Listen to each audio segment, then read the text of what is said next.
ಶಾಂತಲಾ ಅಂತ ಒಂದು ನಟಿ ನಿಮಗೆ ನೆನಪಿರಬೇಕು, ಚಿನ್ನದ ತಾಳಿ ಅಂತ ಒಂದು ಸಿನಿಮಾದಲ್ಲಿ ಆ್ಯಕ್ಟ್ ಮಾಡಿದ್ಲು. ಅಲ್ಲಿ ಕನ್ನಡತಿ, ತುಂಬ ಒಳ್ಳೆಯ ಸುಂದರತಿ, ಅದರ ಜೊತೆಗೆ ತುಂಬ ಹೋಮ್ಲಿಯಾಗಿ ಆ್ಯಕ್ಟ್ ಮಾಡಿದ್ಲು. ಆದರೆ ಇಲ್ಲಿ ಈಗ ಪೇಪರ್ ದೋಣಿಯಲ್ಲೂ ಅವಳು ಆ್ಯಕ್ಟ್ ಮಾಡಿದ್ದಾಳೆ. ಅಲ್ಲಿ ಅವರು ಆ ಥರದ ಯಾವುದೇ ವ್ಯಾಂಪ್ ಕ್ಯಾರೆಕ್ಟರ್ ಅವರು ಮಾಡಿಲ್ಲ. ಇಲ್ಲಿ ನಾನು ಹೇಳಿಕೊಟ್ಟದ್ದು ಯಾರೇ ನೀ ದೇವತೆ ಅನ್ನುವ ಸಿನಿಮಾದಲ್ಲಿ ಅವಳು ಬಿಳೆ ಬಟ್ಟೆ ಹಾಕಿ ನಮ್ಮ ಅಂಬರೀಷ್ ಅಣ್ಣ ಅಂಬಿಕಾ ಮಾಡಿದ್ರಲ್ಲ ಚಳಿ ಚಳಿ ತಾಳೆ, ಅದಕ್ಕಿಂತ ಇನ್ನೂ ಉಜ್ವಲವಾಗಿ ಕಾಣಿಸ್ಕೊಳ್ಳುವ ಮೂಲಕ ಅವಳು ಒಂಥರ ಸುದ್ದಿ ಮಾಡಿದ್ದಾಳೆ.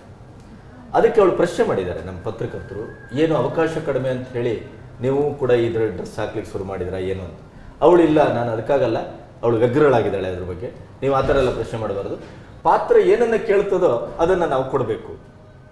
ನನಗೆ ಬಹಳ ಆಶ್ಚರ್ಯ ಮತ್ತು ಭಯ ಆದದ್ದು, ಪುಣ್ಯಕ್ಕೆ ಹೀರೋ ಮತ್ತು ನಿರ್ಮಾಪಕರು ನಿರ್ದೇಶಕರು ಏನ್ ಕೇಳ್ತಾರೆ ಅದನ್ನು ಕೊಡಬೇಕು ಅಂತ ಹೇಳಿಲ್ಲ. ಬಹುಶಃ ಎಲ್ಲಾ ನಟಿ ಮಣಿಯರು ಇದೇ ಹೇಳೋದು, ಒಂದ್ ಸ್ವಲ್ಪ ದಿನ ಆದ್ಮೇಲೆ ಕಾಲೂರ್ಲಿಲ್ದಿದ್ರೆ ನೆಲೆ ನಿಲ್ಲಿಲ್ದಿದ್ರೆ ಆತರ ಪಾತ್ರಗಳಿಗೆ ಒಪ್ಕೋತಾರೆ, ಆಮೇಲೆ ಹೇಳ್ತಾರೆ ಸ್ಕ್ರಿಪ್ಟ್ ಡಿಮ್ಯಾಂಡ್ ಮಾಡ್ತಾರೆ, ಅದು ತೇಲ್ಸೋದು. ಮೊನ್ನೆ ನಿವೇದಿತ ಕೂಡ ಬಂದಾಗ ನಮ್ಮ ಪ್ರಶ್ನೆಗೆ ಸ್ಪಷ್ಟವಾಗಿ ಉತ್ತರಿಸಲಿದ್ದೇನೆ, ಇಲ್ಲ ಎಲ್ಲೋ ಒಂದು ಕಡೆ ಗ್ಲಾಮರ್ ಸಿನಿಮಾದ ಮೂಲಭೂತವಾದ ಅಂಶ ನಾವು ಮಾಡಬೇಕಾಗತ್ತೆ ಅಂತೇನೋ ಆ ಥರದ ಒಂದು ಜಾರಿಸುವ ಉತ್ತರವನ್ನ ಕೊಟ್ಟಳು. ಮಾಧುರಿ ಒಂದು ಕಾಲದ ಇಡೀ ಭಾರತೀಯ ಚಿತ್ರರಂಗವನ್ನು ಆಳದಂತ ಏಕದೋತೀನ್ ಮಾಧುರಿ, ಅವಳ ಹೆಸರನ್ನ ಇವತ್ತು ಒಂದು ಸೌರವ್ಯೂಹದ ಒಂದು ಅನೂಹ್ಯ ನಕ್ಷತ್ರಕ್ಕೆ ಇಡಲಾಗಿದೆ. ಒಂದು ರೀತಿಯಲ್ಲಿ ಮಾಧುರಿ ಸ್ಟಾರ್ ನಟಿ ಈಗ, ಅಥವಾ ಸ್ಟಾರ್ ಕಲಾವಿದೆ. ಅಂದ್ರೆ ಅವರ ಅಭಿಮಾನಿಗಳ ಒಂದು ಪ್ರೀತಿ ವಿಶ್ವಾಸಕ್ಕೋಸ್ಕರ ಆ ಸ್ಟಾರ್ ಫೌಂಡೇಶನ್ ಅಂತ ಅವರು ಆ ಒಂದು ಸೌರವ್ಯೂಹದ ನಕ್ಷತ್ರಕ್ಕೆ ಮಾಧುರಿ ಹೆಸರನ್ನಿಟ್ಟಿದ್ದಾರೆ. ಅವಳು ಝಲಕ್ ದಿಕ್ಲಾ ಜಾ ಅಂತ ಒಂದು ಸಿನಿಮಾ ಅವಳದು ಇದು ರಿಯಾಲಿಟಿ ಶೋ ಬರ್ತಾ ಇದೆ, ಹೌದು ಡ್ಯಾನ್ಸ್ ಶೋ. ಆ ಶೋದ ಚಿತ್ರೀಕರಣದ ಹೊತ್ತಿನಲ್ಲಿ ಬಂದು ಆ ಸರ್ಟಿಫಿಕೇಟ್ ಅನ್ನ ಕೊಟ್ಟಿದ್ದಾರೆ. ಮಾಧುರಿ ಇವತ್ತಿಗೂ ಚಿರಂತನ ನಟಿ ಅನ್ನೋದನ್ನ ಪ್ರೂವ್ ಮಾಡಿದ್ದಾರೆ ಸರ್. ಮತ್ತೊಂದು ಇಬ್ರು ನಟಿಯರು ಫ್ರೆಂಡ್ಸ್ ಆಗಿರಕ್ಕಾಗತ್ತಾ ಆದ್ರೆ ಈ ಏನು ಎರಡು ಜಡೆ ಮಧ್ಯೆ ಜಗಳ ಇದ್ದೇ ಇರುತ್ತೆ ಅಂತ ನಾವೆಲ್ಲ ಕೇಳ್ಕೊಂಡೇ ಬಂದಿದೀವಿ. ಆದ್ರೆ ನಟಿ ರಾಕ್ ಸ್ಟಾರ್ ಖ್ಯಾತಿಯ ನಟಿ ನರ್ಗೀಸ್ ಹಾಗೆ ಕಲ್ಕಿ ಇವರಿಬ್ರು ಬಹಳ ಫ್ರೆಂಡ್ಸ್ ಆಗಿದಾರಂತೆ, ಒಂದೇ ರೂಮ್ ನಲ್ಲಿ ತಂಗ್ತಾರಂತೆ, ಒಟ್ಟೊಟ್ಟಿಗೆ ಹೊರಗಡೆ ಹೋಗ್ತಾರಂತೆ, ಶಾಪಿಂಗ್ ಮಾಡ್ತಾರಂತೆ. ಏನನ್ಸುತ್ತೆ ಈ ಬೆಳವಣಿಗೆ ಎಲ್ಲ ನೋಡಿದ್ರೆ? ಅದೇ ಇತ್ತೀಚೆಗೆ ನೋಡಿ, ಒಂದು ನಮ್ಮ ಓಟಗಾರ್ತಿ ಒಬ್ಳು ಮತ್ತೊಬ್ಬರೊಟ್ಟಿಗೆ ಹುಡುಗಿಯರೇ ತುಂಬಾ ವರ್ಷ ಒಟ್ಟಿಗಿದ್ದು ಕೊನೆಗೆ ಅವನು ಹುಡುಗ ಅಂತ ಇವಳು ನನ್ನ ರೇಪ್ ಮಾಡಿದ್ದಾನೆ ಅಂತ ಹೇಳಿ ಕಂಪ್ಲೇಂಟ್ ಕೊಟ್ಟಿದ್ದೆ. ನೀವು ಇದನ್ನು ಓದಿದ್ದೀರಿ ಅಂತ ಅನ್ಕೊಳ್ತೇನೆ ನಾನು. ಈಗ ಹುಡುಗ ಹುಡುಗಿ ಇರುವುದ್ರ ಬಗ್ಗೆ ನಮ್ಗೆ ಕುತೂಹಲ ಇಲ್ಲ ಈಗ ಈ ಜಗತ್ತಲ್ಲಿ ಪ್ರೆಸೆಂಟ್.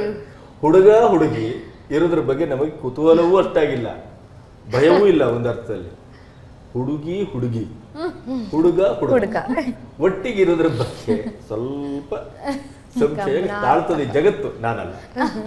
ಬಹಳ ಬುದ್ಧಿವಂತರು ನೀವು.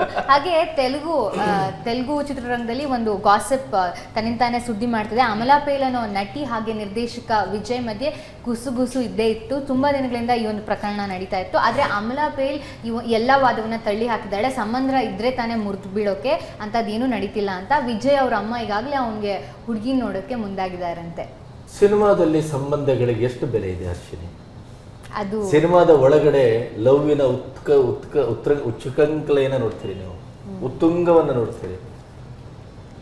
ಆದರೆ ಸಿನಿಮಾದ ಆಚೆ ಈಗ ನಮಗೆ ಪ್ರಭುದೇವ ಮತ್ತೆ ನಯನತಾರನ್ಕಿಂತ ಇನ್ನೊಂದು ಉದಾಹರಣೆ ಬೇಕಾ ಅಲ್ವಾ?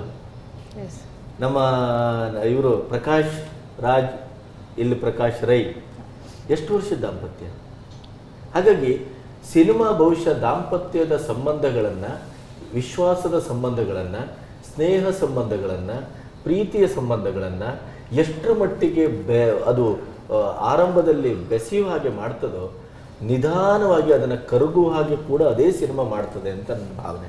ಬಹುಶಃ ಅದಕ್ಕೆ ವಿಲ್ ಪವರ್ ಬೇಕು. ರಾಜ್ಕುಮಾರ್ ಹಾಗೆ, ವಿಷ್ಣುವರ್ಧನ್ ಹಾಗೆ, ಅಮಿತಾಬ್ ಬಚ್ಚನ್ ಹಾಗೆ, ದಿಲೀಪ್ ಕುಮಾರ್ ಹಾಗೆ, ಇನ್ನಿತರ ತುಂಬ ಜನರನ್ನು ನಾವು ಹೇಳ್ಬೋದು, ಚಿರಂಜೀವಿ ಅಥವಾ ಇವರೆಲ್ಲ ಇದ್ದಾರೆ. ಅಂಥವ್ರ ಹಾಗೆ ಅದನ್ನು ಕಾಪಾಡ್ಕೊಳ್ಬೇಕು ಅಂತಾದರೆ ಅದಕ್ಕೊಂದು ವಿಲ್ ಪವರ್ ಬೇಕು, ಒಂದು ಸಾಮಾಜಿಕ ಜವಾಬ್ದಾರಿ ಬೇಕು, ಸಾಂಸಾರಿಕ ಜವಾಬ್ದಾರಿ ಬೇಕು. ಸರ್ ಮತ್ತೇನಿದೆ? ನಯನತಾರಾ ಐಟಮ್ ಸಾಂಗ್ಗೆ ಒಳ್ಳೆ ಅಂದ್ಲು. ಒಳ್ಳೇದಾಯ್ತು.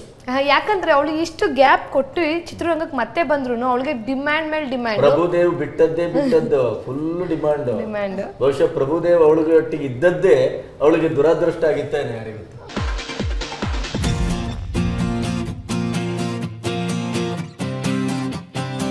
It's wonderful to be here in the middle of all you people. It's so nice to get such a lovely welcome from Bengaluru. We are so excited to hear all of you.